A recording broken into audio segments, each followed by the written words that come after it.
Imagine करें एक road जो एम्पायर स्टेट बिल्डिंग के टिप से लगभग 200 मीटर ज्यादा ऊंची है। एक रोड जो इतना हाई है कि आप लिटरली क्लाउड के थ्रू ड्राइव कर रहे होंगे। ये रोड 625 मीटर ऊपर वाजियांग ग्रैंड कैनियन चाइना के ऊपर बन रहा है। जी हाँ, एक ऐसी ब्रिज का कंस्ट्रक्शन हो रहा है जो माउंटेन्स को क्रॉस करता है और दुनिया का हाईएस्ट ब्रिज का रिकॉर्ड तोड़ता है। और ये बात अभी बहुत कम लोगों को पता है। आज की वीडियो में हम बात करेंगे चाइना के इस इंसेन प्लान के बारे में जिसमें दुनिया का सबसे ऊंचा ब्रिज बन रहा है और ये कैसे चाइना के एक वाइल्ड रीजन को मॉडर्नाइज करने की कोशिश का हिस्सा है। वीडियो शुरू करने से पहले प्लीज हमारे चैनल को सब्सक्राइब करें और इस वीडियो को लाइक करें। चाइना के एक रिमोट एरिया में बीजिंग से लगभग 1800 किलोमीटर दूर वाजियांग ब्रिज पिछले 3 साल से कंस्ट्रक्ट हो रहा है। ये एक सस्पेंशन ब्रिज है जो पहले कभी ट्राई नहीं किया गया और इसका शेयर स्केल काफी चौंका देने वाला है। पूरा स्ट्रक्चर लगभग 3 किलोमीटर लंबा है और इसका मेन स्पैन 1420 मीटर का है जो वाजियांग ग्रैंड कैनियन के ऊपर है, जो यूके के हम्बर ब्रिज से 10 मीटर ज्यादा है, जो दुनिया का लॉन्गेस्ट सस्पेंशन ब्रिज का रिकॉर्ड 17 साल तक होल्ड करता रहा।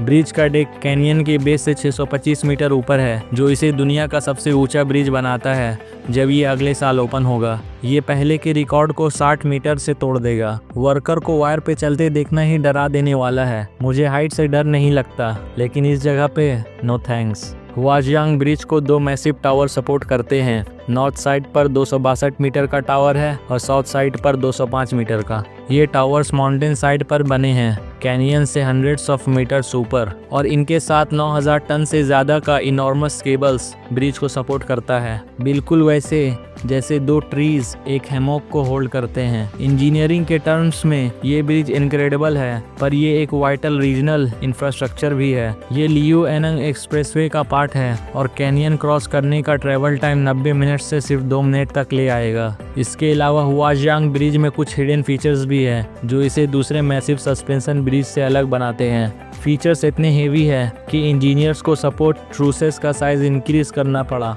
डिटेल्स में जाने से पहले ये समझना जरूरी है कि वाजियांग ब्रिज की स्टोरी सिर्फ एक रिकॉर्ड ब्रेकिंग स्ट्रक्चर की नहीं है। ये एक वाइल्ड चाइनीज प्रोविंस और गवर्नमेंट के एफर्ट्स की कहानी है जो इसे 21 सेंचुरी में प्रोपेल करना चाहती है। चलिए थोड़ा जूम आउट करते हैं पर्सपेक्टिव के लिए। ये है गिजो, एक माउंटेनस रीजन जो साउथ वेस्ट चाइना में है और जो सेंचुरीज तक ग्रेट चाइनीज एम्पायर के लिए ज़्यादा इम्पोर्टेंट नहीं था। हिस्टोरिकली आउटसाइडर्स रेयरली यहाँ ट्रैवल करते थे और लोकल भी कभी बाहर नहीं जाते थे, जो गिजो को मिस्टीरियस और अननोन बनाता है। इनफैक्ट एंशिएंट चाइनीज में गिजो का मतलब है the land of the demons. Missouri या यूरोगोवा के साइज का होने के बावजूद गिजो ऑलमोस्ट कम्प्लीटली माउंटेन्स और हिल्स से कवर है, और ये जेंटल और रोलिंग हिल्स नहीं है। गिजो एक्सट्रीम्स का लैंड है जिसमें स्टनिंग वाटरफॉल्स, एनॉर्मस कैनियंस और यूनिक रॉक फॉर्मेशंस हैं।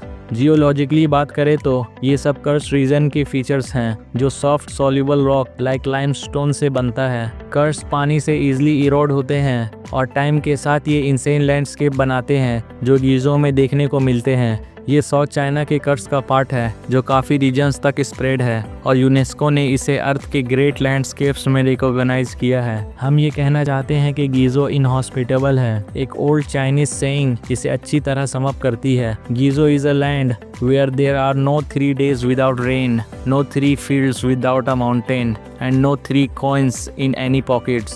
मतलब गिजो वेट, पुअर और माउंटेनस है। फ्रीक्वेंट रेन्स और रफ टेरेन्स एग्रीकल्चर को बहुत मुश्किल बनाते हैं और हिस्टोरिकली गिजो चाइना के सबसे पुअर रीजन्स में से एक रहा है। लो लिटरेसी रेट्स और स्लो डेवलपमेंट ने रूरल कम्युनिटीज़ को बाकी देश के कंपैरिजन में पीछे छोड़ दिया है। 1970s तक चाइनीज़ गवर्नमेंट प्रॉपर रोड बनाने में सक्सेसफुल नहीं हो पाई थी।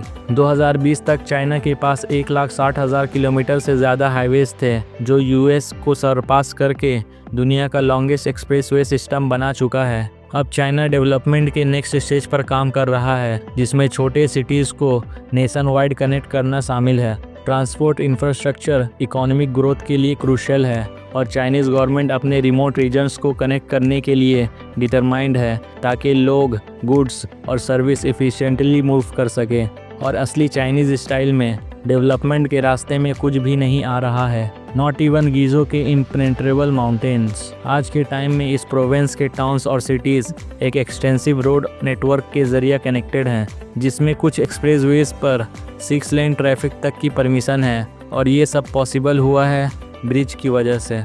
गुइजो के पास दुनिया के बाकी पार्ट्स के कंबाइंड ब्रिजेस से ज़्यादा हाई ब्रिजेस हैं।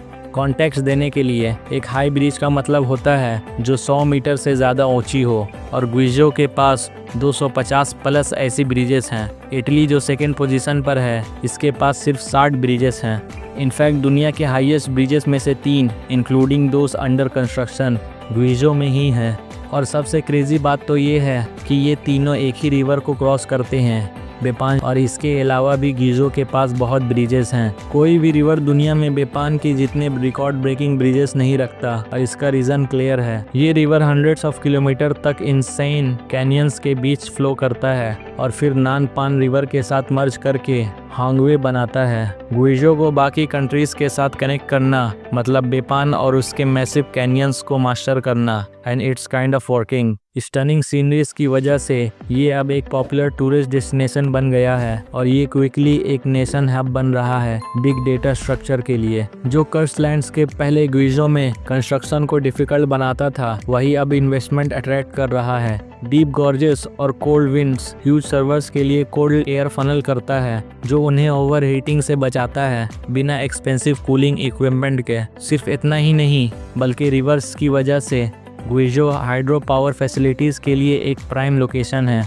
इस वजह से एप्पल, हवावे और टेंसेंट जैसे कंपनीज अपने रीजनल डेटा सेंटर गुइजो में बना रहे हैं, ताकि नेचुरल रिसोर्सेज का फ़ायदा उठाया जा सके। गुइजो की इकोनॉमी हर साल इम्प्रूव हो रही है। इकोनॉमी की राइज के साथ डेवलपमेंट फुल स्विंग में है, और इन्वेस्टमेंट और टूरिस्ट के इन्फ्लक्स को हैंडल करने के लिए ज़्यादा ट्रांसपोर्टेशन लिंक्स की ज़रूरत है। इसी वजह से गवर्नमेंट हुआंग ब्रिज बनाने में कोई कसर नहीं छोड़ रही। जैसा कि हमने पहले बताया, ये लियू एक्सप्रेसवे के ट्रैवल टाइम को 1 घंटे से ज़्यादा शॉर्टन करेगा और रीजनल कनेक्टिविटी को मैसिवली इम्प्रूव करेगा। पर ये सिर्फ इतना ही नहीं है। हुआजियांग ब्रिज सिर्फ एक ट्रांसपोर्टेशन लिंक नहीं है, ये एक डेस्टिनेशन भी है। ऐसे अनफॉरगिविंग रीजन में ये ब्रिज बनाना एक इनक्रेडिबल अचीवमेंट है, और अगर सोचा जाए कि कंस्ट्रक्शन सिर्फ 2021 में स्टार्ट हुआ था तो और भी अमेजिंग लगता है। इसी वजह से रीजनल गवर्नमेंट ने डिसाइड किया है कि ब्रिज को एक फुल ब्लोन टूरिस्ट अट्रैक्शन बनाया जाएगा। विजिटर्स को एक यूनिक एक्सपीरियंस दिया जाएगा जो हुआजियांग को दुनिया के किसी भी ब्रिज से अलग बनाएगा। इंफॉर्मेशन बोर्ड के मुताबिक ये टूरिस्ट का वेलकम करेगा, जैसे कि carry the highway to the sky.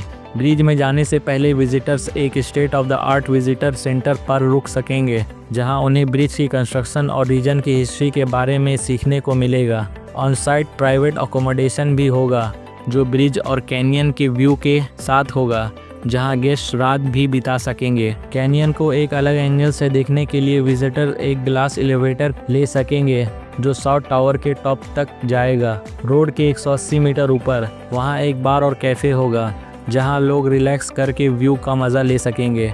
और बस इतना ही नहीं, एलिवेटर विजिटर्स को रोड डेक के नीचे सपोर्ट ट्रूसेस के अंदर ले जाएगी। कार के ऊपर से गुजरते समय लोग एक वॉकवे एक्सप्लोर कर सकेंगे, जो ब्रिज के मिडिल तक 800 मीटर स्ट्रेच करता है। वॉकवे के एंड पर रूम्स विद ग्लास फ्लोर्स, एक रेस्टोरेंट, और सबसे एंड में दुनिया का सबसे ऊंचा बंजी जंपिंग होगा। जी हाँ, मेरी तरफ से तो ये एक क्लियर नो है, पर जो करना चाहें उसके लिए good luck. Visitors literally bridge के हाईएस्ट पॉइंट से जंप करके कैनियन को एक नए तरीके से एक्सपीरियंस करेंगे। और अगर ये उनका थिंग नहीं है, जैसे कि मेरा नहीं है, तो वो ब्रिज के आसपास के इनक्रेडिबल नेचर सराउंडिंग्स को एक्सप्लोर कर सकेंगे। क्योंकि ये टूरिज्म प्रोजेक्ट का एक इम्पॉर्टेंट पार्ट है। वो सिर्फ ब्रिज देखने नहीं आए, वो ब्रिज का यूज करना चाहते हैं लोगों को गुइजो तक लाने के लिए। ये सब देखकर आप सोच रहे होंगे कि इसका कॉस्ट कितना होगा। ऑनेस्टली इसका प्राइस टैग ढूंढना काफी डिफिकल्ट था। चाइनीज गवर्नमेंट ऐसे डिटेल्स को अपने तक रखना पसंद करती है,